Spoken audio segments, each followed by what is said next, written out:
Hi అండి.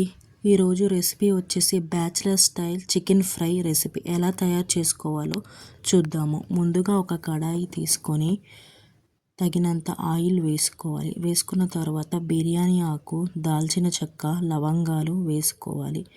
వేసుకున్న తర్వాత తరిగిన ఉల్లిపాయలు వేసుకొని కలుపుకోవాలి. కలుపుకున్న తర్వాత అల్లం వెల్లుల్లి పేస్ట్ కూడా యాడ్ చేసుకొని కలుపుకోవాలి. ఈ విధంగా కలుపుకున్న తర్వాత పచ్చిమిర్చిని కూడా యాడ్ చేయాలి అండ్ ఒక టమాటాని యాడ్ చేసి కలుపుకోవాలి. ఈ విధంగా కలుపుకున్న తర్వాత ముందుగా మ్యాగ్నేట్ చేసి పెట్టుకున్న చికెన్ని కూడా ఇందులో యాడ్ చేసుకొని మొత్తం అంతా పట్టే విధంగా కలుపుకోవాలి.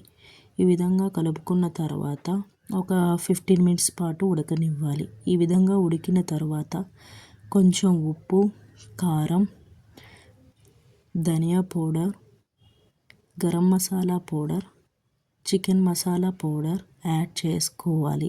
ఇవన్నీ యాడ్ చేసుకున్న తర్వాత ఈ పౌడర్స్ అన్నీ చికెన్కి పట్టే విధంగా కలుపుకోవాలి. ఈ విధంగా కలుపుకొని కొద్దిసేపు ఒక 5 మినిట్స్ పాటు పెట్టాలి. ఈ విధంగా ఉడికిపోయింది. అయిన తర్వాత స్టవ్ ఆఫ్ చేసుకోవాలి. అంతేనండి, చికెన్ ఫ్రై రెడీ అయిపోయింది.